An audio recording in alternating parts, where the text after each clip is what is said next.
Hello again, everybody, and welcome to Friday's edition of Big Blue Kickoff Live, presented by Cadillac, the official luxury vehicle of the New York Football Giants. We are coming to you from the Hackensack Medical Center podcast studio, Hackensack Meridian Health. Keep getting better. Paul Dottino and Matt Citak with you. I gotta memorize that whole open at some point in time. Okay, I gotta do it. But you know what it is? Because I do bookends Monday and Friday, it becomes difficult for me to do that. Yeah. You know, it was easier when I was doing back-to-back days or days that weren't separated by too many days. But when I'm Monday to Friday, no, they're too separate. I can't remember this stuff. Anyway, we are here at 201-939-4513. That I can remember, our phone number, if you'd like to give us a call. And first things first, we'll talk Giants football for the next hour. They got the Packers coming up on Sunday at 1 o'clock here at MetLife Stadium.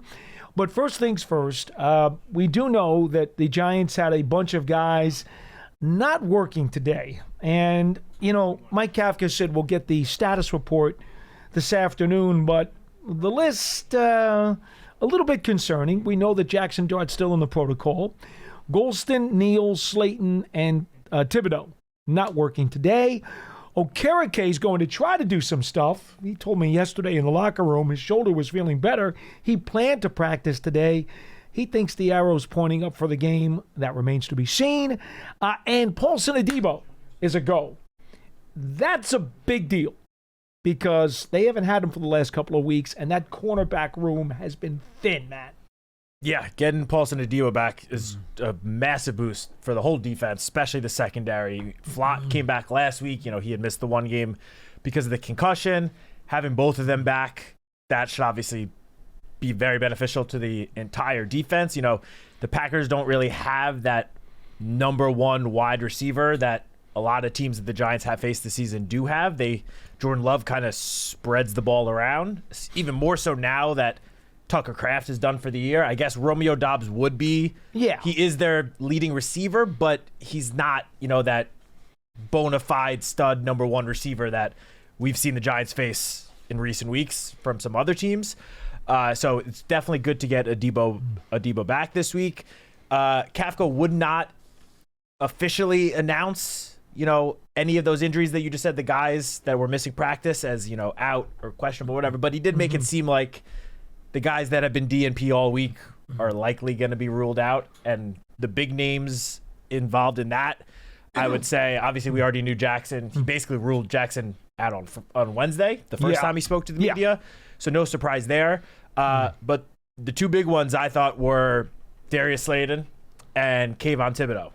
You know, those two, it does not seem like, after 3 DNPs, does not seem like there's a good chance of them making it. You never know.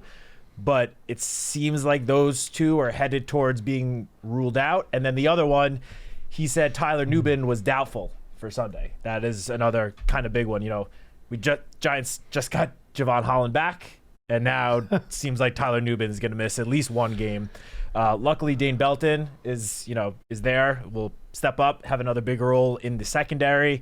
But yeah, Adebo back, massive boost. Hopefully. Obviously, they play different positions, but Adebo returning would, you know, soften the blow a little bit of Nubin likely missing this game. Nubin's doing sprints out there. I don't know if that is a good sign or not, but maybe. It's a neck injury. You gotta be extra cautious when it comes to I know. The Packers do have one hugely significant injury.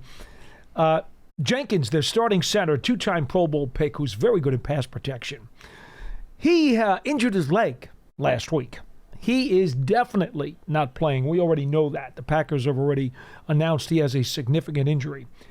So that means Sean Ryan is going to wind up being their starting center. Big deal. Ryan basically has played mostly right guard this year. He... I'm going to put it kindly. He's just a guy. Average player, not particularly great in pass pro, not particularly great in run blocking.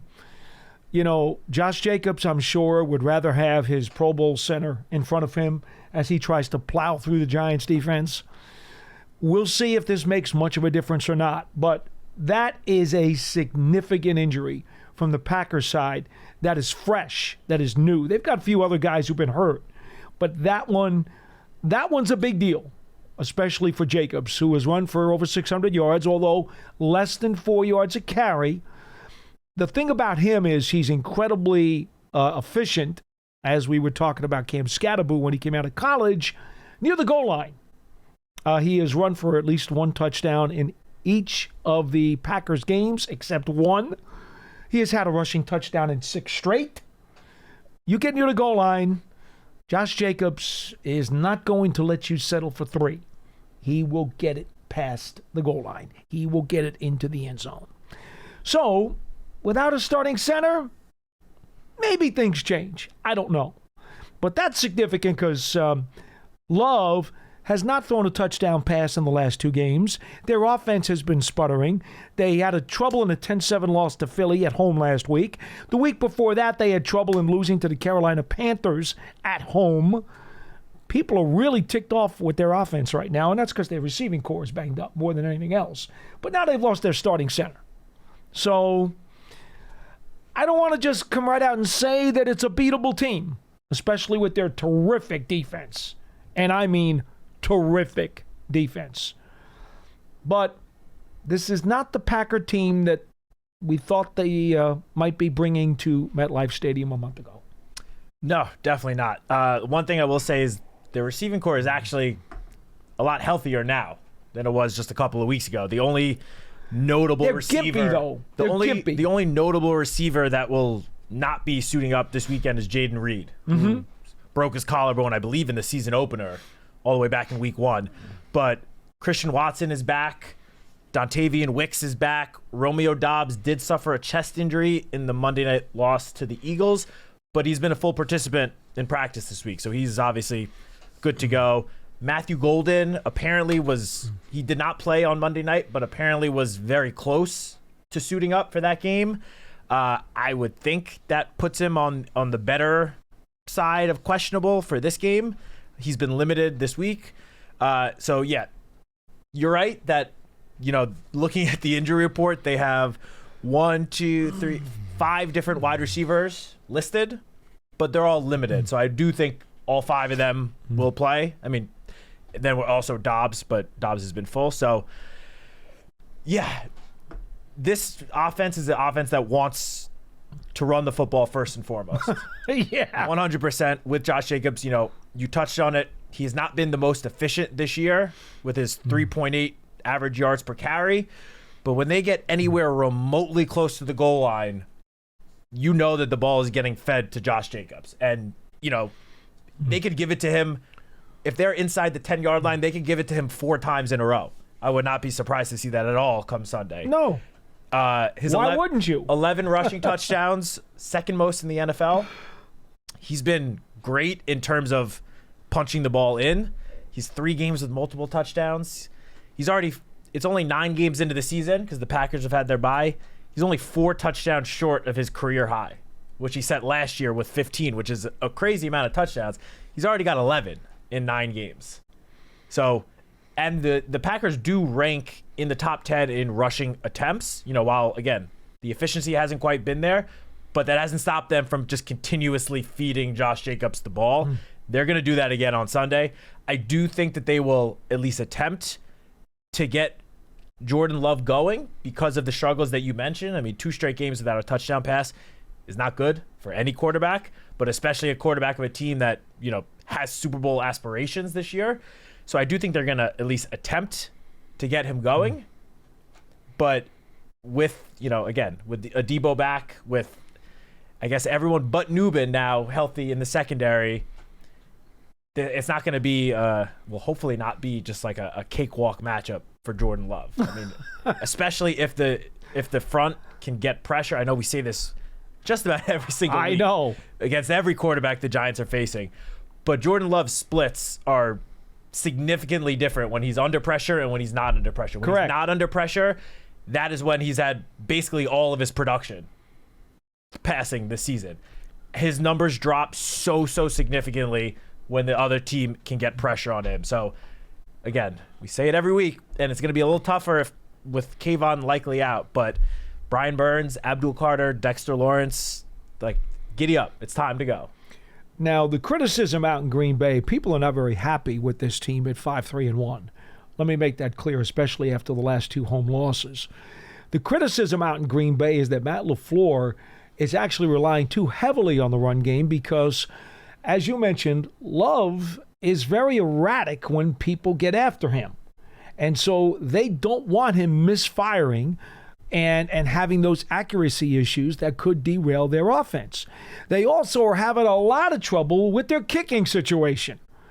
Brandon McManus, you guys know he's been around this league a long time and has a heck of a resume. He's only kicking at about 2/3 efficiency. I mean, I think his make percentage is 64% right now. He is having a lot of trouble. And that also has forced the Packers to leave points on the board. So offensively, they have had issues. Now, when they do run it, this is a number of folks that not going to make you too happy, especially if Kayvon Thibodeau is not playing for the Giants. They lead the National Football League when running off of right tackle or to that edge out to the sideline at 5.6 yards a carry on 42 attempts. That's where they will run the ball. Okay? Yes, they're going to go up the middle with Jacobs whenever possible. But then when they decide they want to stretch you, they will stretch you to the right side of their offense and the left side of your defense, and that's where they are going to make a lot of hay.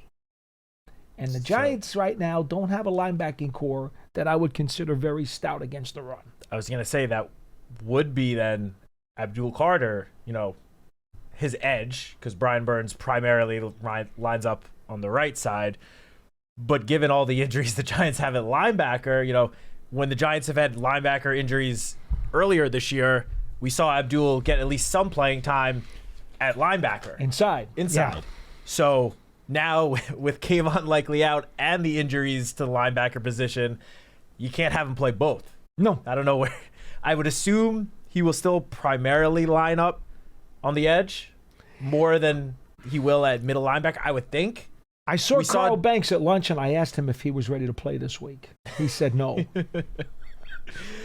Especially because we've seen Demetrius Flanagan-Fowle start to see a big uptick in his snaps at linebacker. That's not his forte. No, it's not. He was definitely brought in to be more of a special teams guy. But yeah, in the injuries have, led to him seeing more opportunity. I'd assume we might see some snaps with Abdul at, inside linebacker. I think if Kayvon does, in fact, miss this game, though, they got to put him primarily on the edge. Like, it's time for him to get the first sack of the season, first of all. The first full sack. Yeah. Although he has reminded us he's lost a few because of penalties. Of course. I think we all know that. But at the end of the day, when you look at the stat sheet, it says half a sack. I know what it says. I would also tell you folks that on the occasions when LaFleur lets Love do what he wants to do and air it out, this year, the Packers lead the NFL in deep shots over the middle with 21. Now, Love has only completed 10 of those 21 balls, but they are not afraid, on occasion, again, that's not their MO, but when they take a shot, they're going to take a shot to the deep middle. And without Tyler Nubin, it's going to be a little bit tricky for that Giants secondary because I don't honestly believe that Belton has Nubin's coverage skills. So if Holland is going to be trying to help out on a tight end, you've got to worry about, is Belton going to be able to help out on somebody who's going to be going on a deep post? I would probably think maybe the Giants will switch it up. Maybe Belton will play more strong safety this week and Holland will play more free. Who knows? Yeah, I mean, I guess we'll have to wait and see. I will say last week, the last 3 games actually, Belton has only allowed 1 reception in coverage, according to Pro Football Focus. Now, he has not been in 2 of the games. He saw, I would say, somewhat significant snaps. In the second game against the Eagles, he had 28 snaps in coverage, and then against the 49ers, 29 snaps. Last week, it was only 12.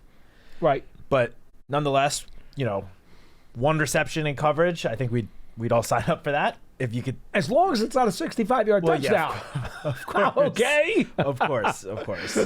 201-939-4513 is our phone number. And as always, if you're not listening to the show live, you can always get it as part of the Giants Podcast Network on the Giants mobile app, podcast platforms everywhere, and at giants.com/podcasts. And we will head to the telephones. And Kevin in Rochester, you're first on the program. Hello. Hey, how you doing? What's going on, man? What's up? Not much. I just want to talk about the coaching carousel and the game this weekend. Yeah. I hear some people saying that, we don't want McCarthy or Tomlin, and it's all about dart. They need to. Some of these fans need to understand. We can't kick the ball. We can't stop anybody on defense. We need a head coach that'll look over the whole entire team. Dart's a phenomenal player, but we have more problems than just making sure that, we want to make sure that he's going to be fine, but if we can't stop a nosebleed, we're not going to win a game. And we can't kick the ball, we're not going to win a game. So we need a head coach like a Tomlin or a McCarthy, someone who has that resume that says, okay, this is what we're going to do, this is what we got to do. My personal guy that I would want, if he comes free from Pittsburgh, is Tomlin. He's going to come in as soon as he walks into the building, 10 wins. As soon as he walks into the building, we know we got 10 wins. Okay. First thing you got to find out is he going to be leaving the building in Pittsburgh? Right. Because Right. I don't think it will. I don't think that's happening. They've been talking about this for now 3 or 4 years. Tomlin's on his last legs, and it doesn't happen. All I would say is they would be, in my opinion, pretty foolish to let him go, considering the success he's had for 20 years. I know everyone wants to point at, when was the last time he won a playoff game? He's at least gotten them there and gotten above 500. How many times? Yeah, I know. Every time? It's insane. Yeah. There's a lot to be said. I have great respect for Mike Tomlin. I mean, I won't talk about him being anywhere else at the moment. It's not appropriate. But I will just say to you, I have great respect for him and his track record. And I think that some of those Steelers teams weren't necessarily as good as he got them. I mean, you could say in a number of cases, maybe if it weren't for him, they wouldn't have even made the playoffs. Right. And for McCarthy, he has good records too. And we don't want McCarthy. Well, hey, 12 wins is 12 wins. Yeah, he might get eliminated the first round of the playoffs. We have to get that losing taste out of our mouth. No matter if first round, okay, let's get the losing taste out of our mouth, then talk about the first round of the playoffs. Nobody would argue with that. I mean, right now things are not great. But I would caution you of one thing. They're giving Mike Kafka 7 games. And he's been interviewed by, 6 or 7 teams now for head coaching jobs in the last 5 years? Something like that. It's a half a dozen for sure. There's a reason people keep calling him. You know, he has worked under Andy Reid as well, not just here with the Giants with Brian Daboll, but he did work under Andy Reid. He told us today he and Andy Reid have spoken, and he appreciates the support that Andy Reid has shown him. Mike Kafka is a guy who's going to give this thing his best shot. And what if he goes 6-1? What if he goes 5-2? What if he goes 7-0? Look, I don't think it's fair for any of us to assume that the Giants 2-8 is going to continue for the rest of the season. It may, but do you know for sure? What if this is some kind of miraculous turnaround? Doesn't Mike Kafka deserve the opportunity to at least show you what he can do? That's true. That's true. But I think Giants fans, the indictment on him is he was on the table, and it's 2-8. And I think the fans are blaming everybody. Well, and I do understand the responsibility gets spread around, but now Kafka's calling all the shots. Let's see how it goes. And by the way, the coaching pool that's available today is going to be different than the coaching pool that's available in January. Oh, 100%. And I agree with you that it's not exactly appropriate to talk about, head coaches that are working on other teams right now as their head coach, because it would require, that team letting that person go in order for them to even be a possibility. Well, even a coordinator who's employed by somebody else. You're right. Right now, if you want to talk about the guys that are not coaching at all in the NFL, that's different. That's fine. But I agree completely with you. Like, I know how, everyone is feeling about the season overall, but I'm not saying it's a whole nother season now, because it's definitely not. The Giants are 2-8, but I'm fully with you. There's 7 games left. It's only been a few days, but the first couple of days of his tenure as the interim head coach, Mike Kafka has at least come off to me is very impressive. He's handled himself very well with the media. He's shown more personality in the last couple of days than I've kind of seen in the last 3 years that he's been here. Mm-hmm. So all I'm saying is nothing's happening until after the season regardless. Give the guy a shot. Let's see what he can do. If the Giants continue to lose and nothing changes at all, then after the season comes around, we can talk about all these other candidates. But for now, let's give the guy who's in charge for the first time, let's give him a shot. See what he can do. Okay, Kevin. And about the game, and one more thing about the game on Sunday, I think it's going to look like the 49ers and the Packers when the 49ers ran the ball 15 times and Garoppolo only threw it 3 times down our throat. And that's what I'm afraid that it's going to look like this I understand, Kevin. Believe me. I'm with you there. I'm afraid that Josh Jacobs is going to carry the ball 30-plus times on Sunday, and if the Giants don't show that they can stop it, then the Packers are going to just continuously feed him over and over and over again. Yeah, they're going to bring in Emmanuel Wilson and feed him, as we've seen the Giants struggled with teams' number 2 running backs the last couple of weeks as well. Thank you, Kevin. So in that regard, I am fully with you, Kevin. Giants need to prove that they can stop the run, first and foremost. Look, if I'm the Packers, this has got to be a 2-to-1 run-to-pass ratio. It has to be. Yeah. Why wouldn't it be?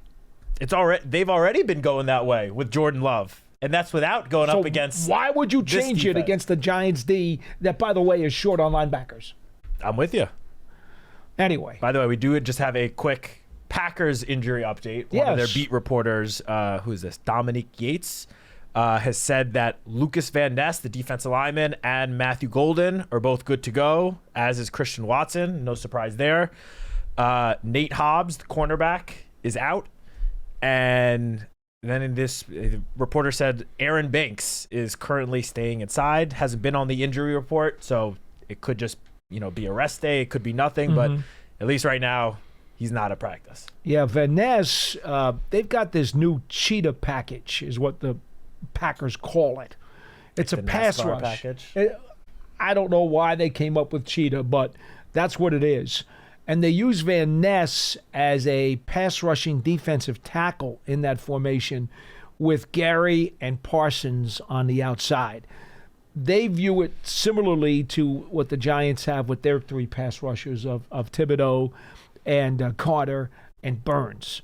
And they basically have Van Ness play a defensive tackle role in that particular schematic. All right, we go back to the phones, and Coach Marvin in Delaware is next on our show. Good morning, Coach. Hey, how you doing, Paul and Matt? We're okay. How are you? What's up, Coach? I'm doing okay. Kind of sad what happened with Dayball. He's a good man and a good coach. As I said before, you can't be friends with people you're coaching or your coaching staff. I had a coaching staff behind me that supported me, and I supported them, and they believed in what I believed in. And, I think that kind of hurt him. Mike Kafka, I think he deserves a shot, and I agree with you, Paul. Let's see what he can do. He got 7 games to prove himself. He's got to be a leader of men, but not just for Jackson Dart. But you got to be a leader of men and show this team that he can lead them, and we'll see how that goes. But I did have some people that I had thought about. Mike Kafka, let's give him a shot, see what he says. Some of the other guys I'm not a fan of, even Belichick and all these guys. I'm not ready to. I don't want to go down that road. But if Cleveland loses their coach, that's my guy after Stefanski. Kafka. Yeah, if he goes. But with Kafka and Stefanski, there's one coach that I've been thinking about for about a month and a half, and Carl Banks called them out on Tuesday. I think he called them out, and it crushed me because I've been saying this name for a while, and that's Matt Patricia, and as a defensive coordinator, if he's going to be free and if we move on. So those are the guys I like, and if you're going to have a young guy come in, Clint Kubiak is a nice name to people to pay attention. Those just names we're throwing against the wall. Those are my guys. I like them to, if they're going to go out, got to use the word if they're going to go out there and start looking, those are the guys. But they have to, I think they would have to bring someone like a Matt Patricia in with them.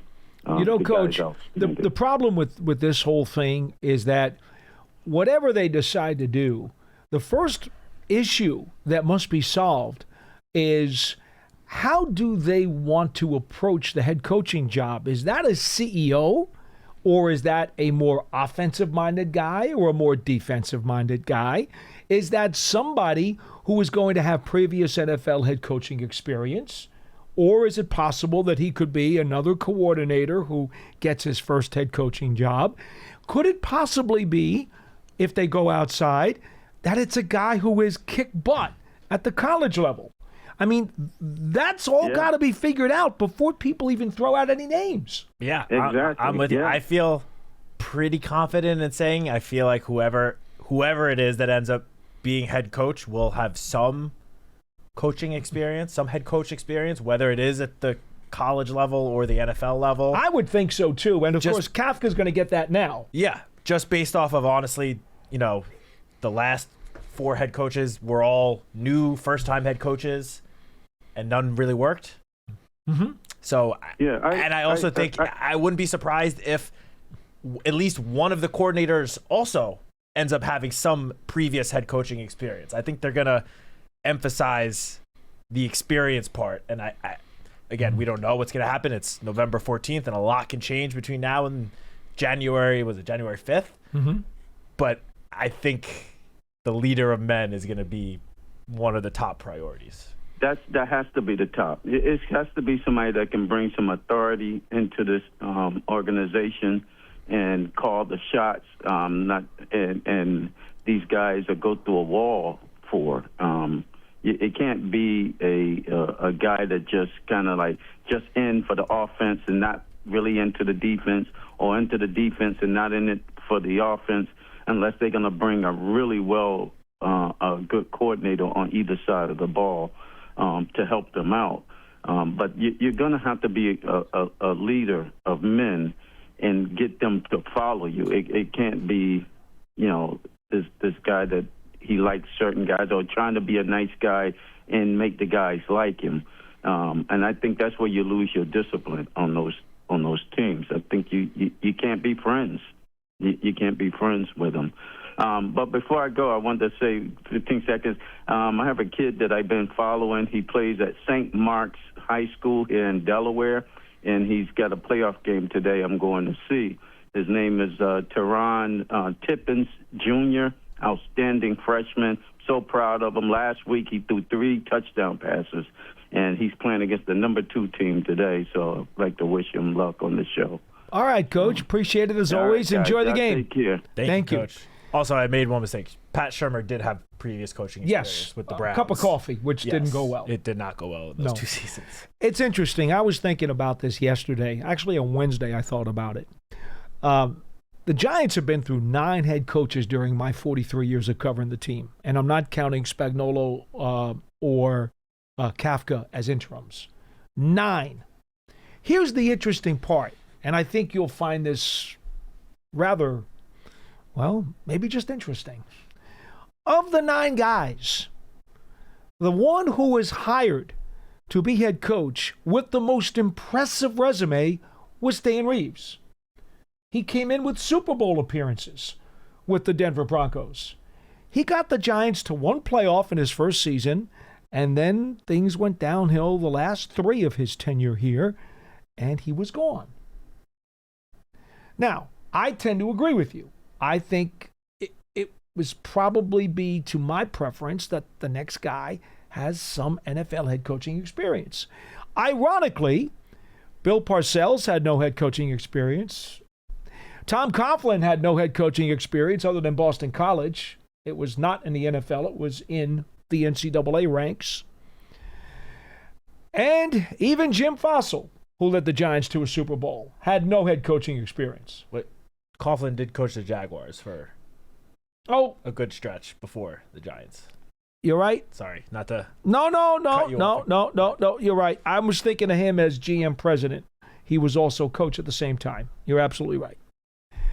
The point being, though, that the most impressive of the resumes was Dan Reeves. Yeah. And that did not work out so well. And again, Fossil and Parcells, you're right. Fossil and Parcells did not, for sure, have head coaching experience, and they both got the Giants to Super Bowls. So it is not a prerequisite, and it is not an automatic that qualification is going to turn this thing around. Not at all. You look across the NFL at the most successful head coaches right now, and they come from all over the place. Some were first-time head coach. I mean, Sean McVay got hired at 31 years old, first-time head coach, one of the best coaches in the NFL now.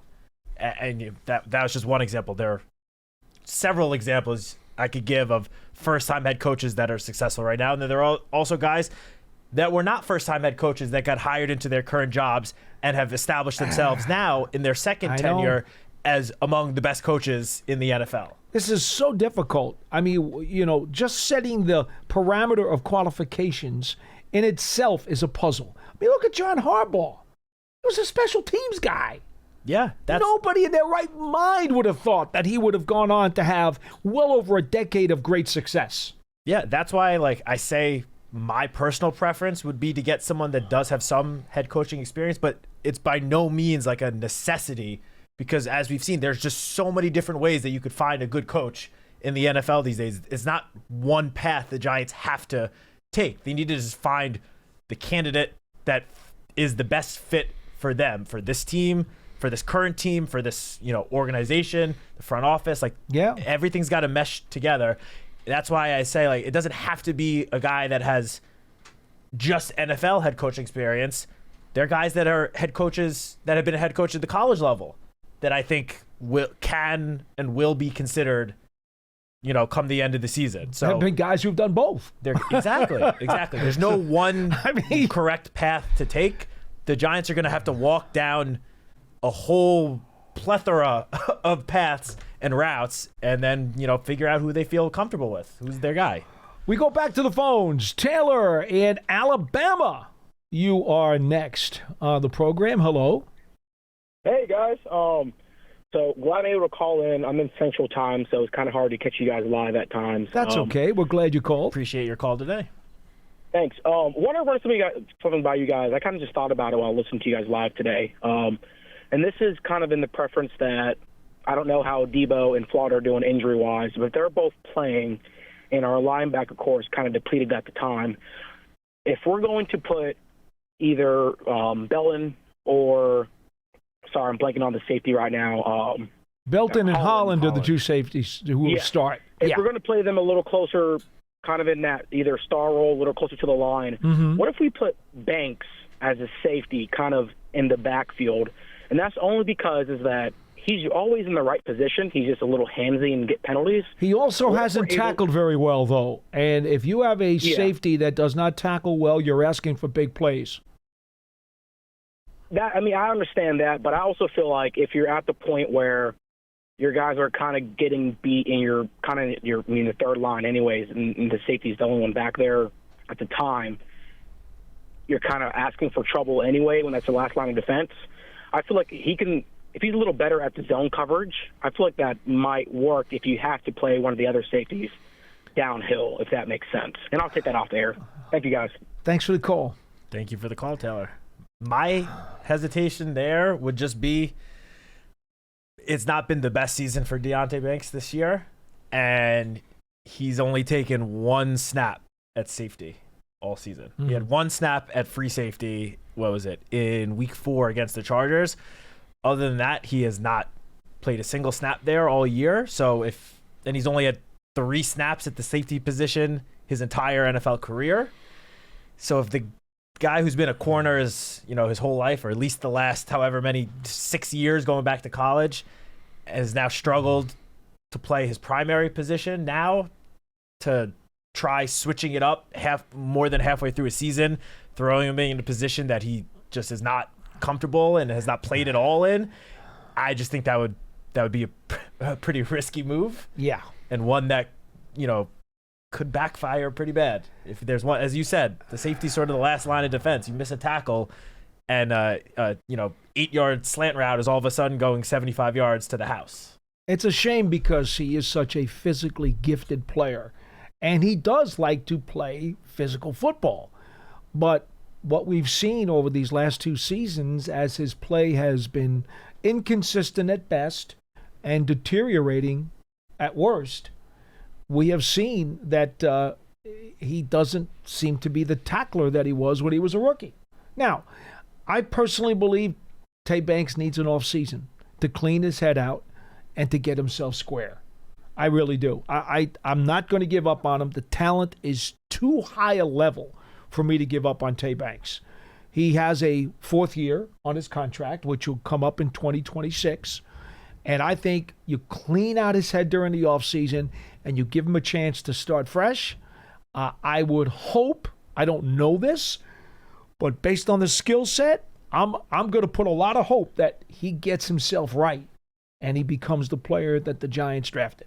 Yeah, I mean, to tailor the last caller's idea, if you want to try that in the offseason and give him a whole offseason to train and prepare for that, a training camp, preseason, that's a whole other story.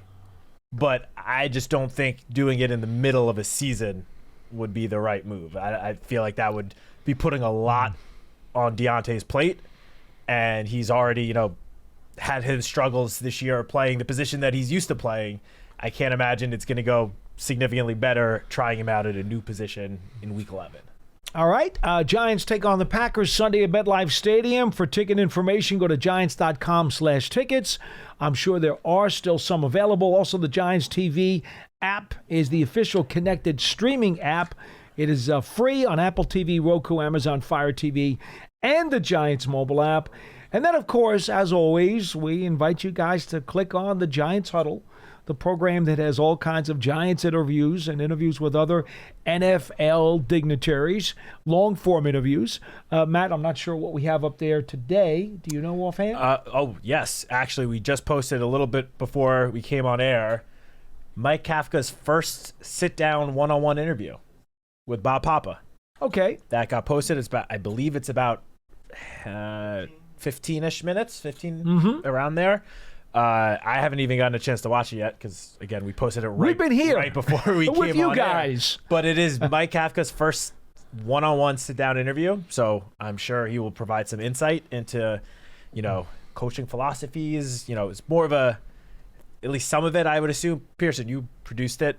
I'm assuming some of it, at least, is about Sunday's game. Yeah, it's definitely Packers preview, but it's also just kind of what he's learned from coaches from his past, Andy Reid, Coach Dable. Yeah. Mm-hmm. So when we are done here, I will be going upstairs and giving it a watch because it's, again, his first sit-down interview. So that's one.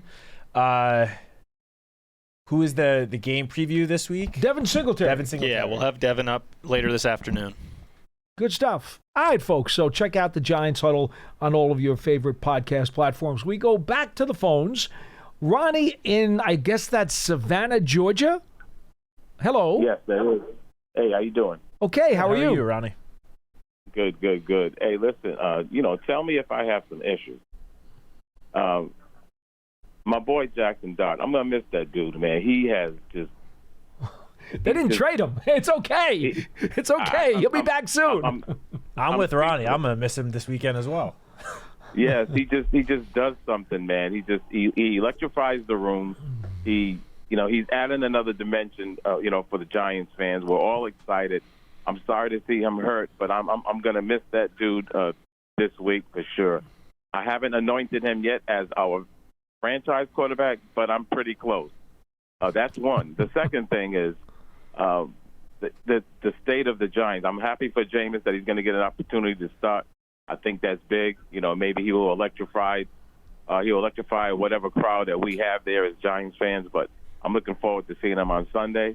But I think the main thing is that I'm a little concerned about having a new coach named and also retaining a GM who I feel has done a average job, but I feel he could do better, especially in season picking up free agents. What's your thoughts? Well, I think your question about Joe Shane, the general manager, is actually a two-parter. What you do in season is a lot different than what you do out of season because of the resources that you have, whether it's money, whether it's roster spots, whether it's trade capital. Those are like two separate questions. I'm going to assume you're suggesting because they haven't made any trades in season that you would have liked to have seen some. Now that I will correct. just I will 100% correct. I figured that's where you were going, and that's why I wanted to open up that box for you. At the moment, the Giants don't have very much space to take on, let's say, a star wide receiver. People wanted that at the trade deadline, right? It seems to me, with the way the Giants were going, when they lost the game, I told people that if they had beaten Denver, I would have probably been a little more aggressive in trying to go get a receiver because I think there was a chance that the season could trend upwards and something would happen. But once they lost to Denver, to me, the mudslide was starting to go downhill. And trading future capital for a receiver and then also after doing some cap finagling with the money, it didn't make any sense to me. So I did not have a problem with the Giants standing pat and not making a deal for a receiver because of those reasons. And I appreciate the people who are itching for one, but once they lost to Denver, it didn't make a lot of sense to me. Yeah, and I mean, if we're talking about the 4 seasons, since Joe Shane took over as GM, the only season that the Giants were, actually in the playoff race by the time of the trade deadline came around was that first season in 2022. And let's not forget, the Giants had no cap space whatsoever going into that year. Like they had to move stuff around just to get through the season. So that was the only year that it would have, I guess, made a lot of sense to potentially make a splash trade to bring someone in. But there was, as you just mentioned, no cap space whatsoever to be able to do that. The next couple of years, the cap situation was a little bit better, but the Giants were not in a situation where they were contending or competing for a playoff spot. And then how often do you see teams that are, completely out of the playoff race halfway through trade future draft assets that are going to be high up in each round for players, whether they're rental or not? They already traded assets to move up to get Jackson Dart this year. They don't have a third-round pick in 26. Yeah. Because that was part of the Dart trade. So what did you have to give up? Can I add one? Yeah, can I add one more without? I don't mean to cut you off. I just want one more. How come it always seems, and I hate to use this team as an example because I really don't like them, but the Eagles, they seem every year to pick up players that impact their team. Is it because they have the cap space and we're doing something wrong and we don't have the cap space? Well, part of it is that they're willing to push money significantly down the road. When their credit cards come due in the next year or two, you're going to see how little they can do because the maneuverability, it's not going to be there. They're going to suffocate under their cap. Right. Yeah, we've seen it with a couple other teams the last offseason. The Saints for a decade did the same exact thing. Right. And then finally, I think it was this past offseason, it finally came to a head where they literally could not do anything because they were so far below or over the salary cap that they had to cut guys just to get under. We saw the same thing with Buffalo last year. They had to make significant cuts to their defense just to get below the salary cap. So it's working for the Eagles right now, obviously. And if you're a Super Bowl contender, obviously they won last year. They're one of the best teams in the NFL again this year. It makes sense to do moves like that. You're not worried about the future. You're worried about winning a Super Bowl right now. But if you're a team that's not truly contending for a Super Bowl right now, it doesn't make a whole lot of sense to push a lot of that future cap or to diminish the future cap space you have to make a sort of win now move. And then, Ronnie, the other item, and I'm just being blunt here, the Giants the Giants haven't been winning for a while. Okay? Correct. So if you've got a couple of veteran free agents out there who can help you and they're going to come in on a minimum contract, they're going to go to a team that's really close to contending, a team that's got a real chance to win something. chances are those kinds of guys who can give you production at really good value, they're not going to come to a team that they think might be under 500. It's just not going to happen. Right. All right? I appreciate the call, though, Ronnie. We got to run. Thank you, man. We got to wrap Ronnie. up a little bit early today because Devin Singletary is going to be coming off the practice field. They need the studio to tape the huddle that you guys are going to be listening to in just a little while. So that will do it for this edition of Big Blue Kickoff Live, presented by Cadillac, the official luxury vehicle of the New York Football Giants. Coming to you from the podcast studio, presented by Hackensack Meridian Health. Keep getting better. It's the Giants and the Packers, Sunday, 1 o'clock at MetLife Stadium. Pre-game coverage on WFAN begins at 11 a.m. We'll see you next time.